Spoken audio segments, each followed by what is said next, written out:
I didn't cry when the email came in. Subject line, termination of contract, no further action needed. No phone call, no warning, just a 2-paragraph memo accidentally CC'd to me instead of my sister. That's how I found out I'd been fired from my own family's company. My name is Hannah Vo. I'm 35, a CPA with 2 degrees and 8 years of unpaid overtime running the books at Mingia Holdings, the import-export business my dad started and my mom overseas. Technically a family company, but if you ask anyone who actually built the thing, it wasn't a team effort. I was the one balancing the budgets, fixing the messes, cutting my own vacations to clean up theirs. The company grew, quarter after quarter, and no one ever asked how. They just assumed it was luck or timing or Tessa, my younger sister, who swooped in last year with a marketing certificate and a vision board. Tessa got a corner office. I got more spreadsheets. When COVID hit, I dipped into my savings to cover payroll. Quietly, no interest, no applause, just so no one would lose their job. I wasn't trying to be the hero. I just didn't want the legacy to burn down on my watch. But today, they handed me a digital pink slip like I was some random intern they forgot to loop in. I packed my things without a scene, just my laptop, a hard drive, and one gray envelope I left dead center on the conference table before I walked out. Inside, a 5-year forensic audit I ran on my own time. Clean, annotated, airtight. It showed over $130,000 in questionable expenses, most of them traced back to Tessa, VP of Growth, and her taste for influencer brunches and private retreats.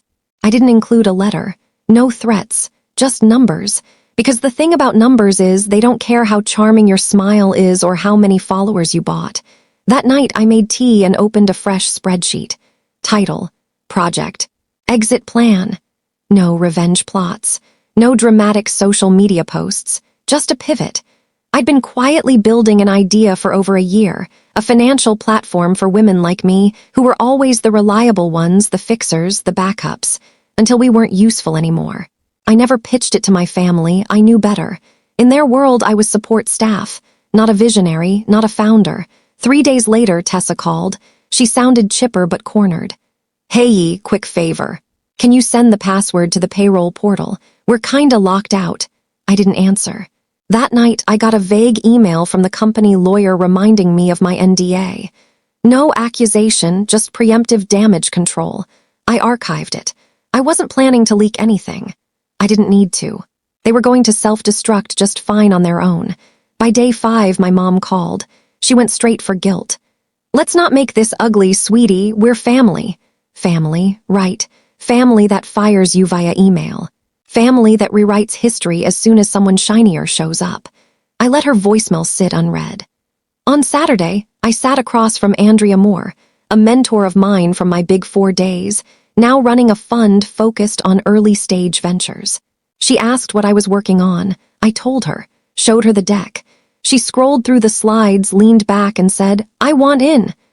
By Wednesday, I had a desk at a co-working space and a fresh LLC. No fanfare, no budget yet. Just my laptop, a business account, and a list of all the things I was never doing again. I texted Grace, one of the accountants from the old company, the one who got pushed out for asking too many questions. I told her I was building something. If she wanted in, I had a place for her. Her reply came back fast. Hell yes, when do we start? So we started, quietly, without ceremony, without apology. I wasn't trying to take them down. I was building something they couldn't fire me from, something honest, something mine, not out of revenge, but out of necessity, because I wasn't just tired. I was done. By week 3, the silence broke. It started with a DM from one of Tessa's little marketing interns, some 24-year-old with a business degree and a ring light. Hey, just wanted to check in. Are you okay? There's been some weird talk around the office. Weird talk. Right, that's how it always starts. Whisper campaigns, little stories that make you look difficult, unstable, bitter. I ignored it. Day after that, an anonymous Medium article popped up. Title, When Family Doesn't Mean Fair. The Risks of Nepotism in Small Businesses. It had all the trappings of a think piece, quotes, stats, even a throwaway line about legacy employees who resist innovation. It didn't name me, but I could practically hear Tessa's voice in every passive-aggressive paragraph. They were trying to frame me as the problem, the bitter ex-employee, the one who couldn't adapt, the one who couldn't handle being replaced. I could have clapped back. I didn't. Instead, I sent a meeting request to Andrea and her team. We were 2 weeks away from our seed pitch, and I knew how this game was played. If they couldn't stop me from building something, they'd try to make investors nervous. But here's what they didn't know. I'd already built the insurance.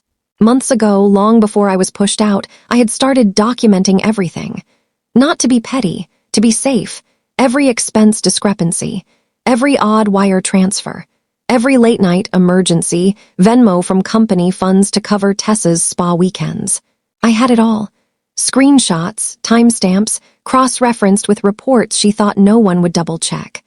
I put together a clean portfolio labeled Background Risk Mitigation and handed it to Andrea's legal counsel before they even asked. They flipped through it silently. Then Andrea looked up, smiled, and said, "You're sharper than they gave you credit for." No one backed out. In fact, they doubled down. 2 days later, we secured our first angel investor. Quiet, clean 6 figures, enough to hire 2 full-stack engineers and launch a beta. That same afternoon, Tessa posted a photo on Instagram. A new watch, champagne in hand, captioned back on top, "Never better." I laughed out loud. The kind of laugh that tastes like freedom. But they weren't done. A week later, my dad called me out of nowhere. First time in over a year. Not for my birthday. Not when I landed my CPA license. Not even when I'd been hospitalized with bronchitis last fall. Now, suddenly, he had time. He sounded tired, like someone forced him to call. "Hannah, listen. There's been a lot of noise, but at the end of the day, we're still blood." Blood. Interesting choice of word, considering how long they'd been bleeding me dry. I let him talk. Let him circle around the point. Finally, he got to it. "We're having trouble with the annual report. Your sister, well, the numbers aren't balancing. Maybe you could come in just for a week to help clean it up." I almost choked. They didn't want me back. They wanted a human eraser. Someone to sweep up the mess and then disappear again. I told him I was busy. He sighed long and disappointed and said, "I always thought you were the responsible one." I said, "I am. That's why I'm not coming back."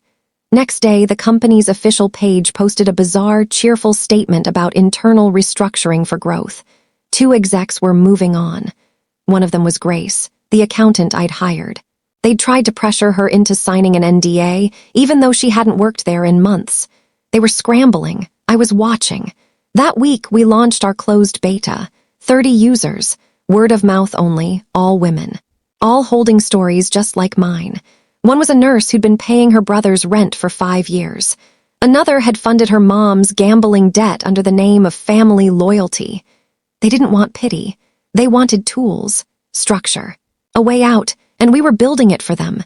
Every dollar we earned, we reinvested. No fancy branding, no office ping-pong, just real work. Quiet, relentless, focused. Then came the podcast invite. It was a local show, money rewritten, small but smart. Hosted by 2 ex-finance girls who told the stories nobody else wanted to touch. Financial abuse, economic coercion, golden child dynamics, weaponized guilt. I agreed. We recorded in 1 take. I didn't name names. I didn't need to. I just told the truth. About what it's like to be the reliable one until reliability becomes invisible. About how success in toxic families isn't celebrated, it's drained. About walking away not because you're cold, but because you're finally warm enough to leave. The episode went viral in a niche way, not trending globally, but everywhere that mattered. I woke up to 200 emails, 1,000 DMs. Some just said thank you. Others were long, heartbreaking stories from women across the country, teachers, therapists, single moms, caretakers. All of them had been told to shrink. Stay quiet, be a team player. And all of them were done. That night, I got one last text from Tessa, no emojis this time. "Just so you know, Mom hasn't been sleeping. This is all really hurting her." It wasn't a guilt trip. It was a last-ditch manipulation dressed as concern. I didn't reply. I didn't have to. They weren't afraid of losing me. They were afraid of losing access to me, but access was revoked. Indefinitely. The cease and desist letter went out on a Tuesday. 3 pages. legally precise, emotionally empty.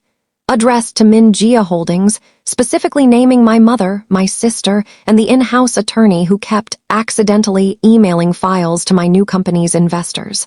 The message was simple: stop using my name. Stop referencing my work. Stop implying I owe you anything. No threats, just teeth. That same night, the group chat that I hadn't checked in months suddenly exploded. Dad sent the first message. We need to meet. In person. Tessa followed with, you're blowing things out of proportion. Then Mom, of course. This is not how we handle things in this family. Right. Because in this family, things are handled in whispers, edits, and quiet erasure. I didn't reply. Instead, I filed the last batch of paperwork for my business registration as a C Corp Grace, now officially my head of finance, texted me a photo of our first quarter numbers, and I felt something I hadn't felt in a decade. Satisfaction that wasn't tied to someone else's approval. 3 days later, they showed up at my apartment. All of them. I almost didn't open the door, but I figured if they were bold enough to invade my space, I'd be bold enough to look them in the face. Tessa had a manila folder in hand. Mom was already crying. Dad was silent. We've drafted an agreement, Tessa said. We'll pay back some of the money. We'll stop talking to people. We just want to move on. I asked, why now? Tessa looked down at her phone. Because I'm running for a local council seat and the noise is messy. There it was, not remorse, not accountability, just damage control. I didn't raise my voice. I didn't cry. I went to my desk, pulled out a folder of my own, and handed it to them. Inside, a formal withdrawal from the family trust, a signed statement removing myself from all legacy contracts, a notarized letter confirming I was no longer affiliated with Min Jia Holdings in any capacity, and a simple note. Do not contact me unless it's through counsel. They left in silence. No hugs, no shouting, no promises. That night I sat alone with a cup of mint tea, opened my laptop, and finalized a wire transfer.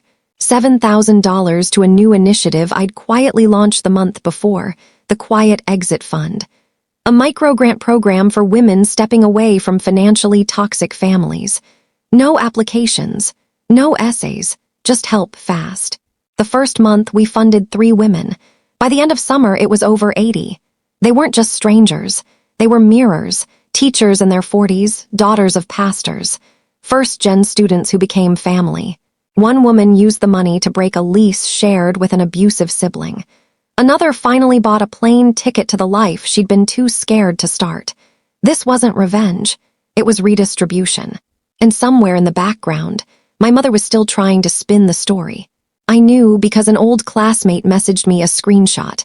My mom had posted a photo from our last family trip 10 years ago with the caption, "No matter what, family is forever." I didn't comment. I didn't block her. I didn't even flinch. I was beyond flinching. On the 1-year anniversary of the day they fired me, I hosted a dinner.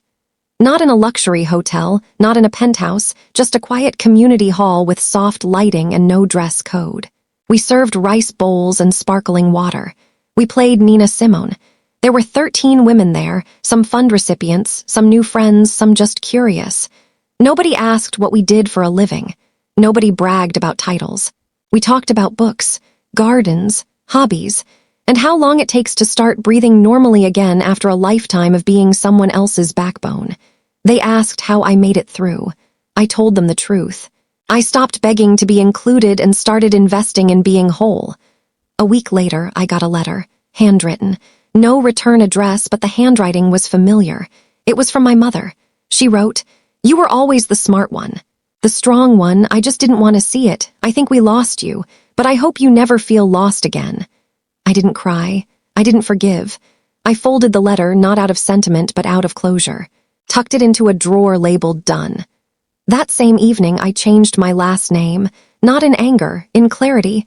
I changed my locks, changed my will, changed the narrative. They used to call me dramatic.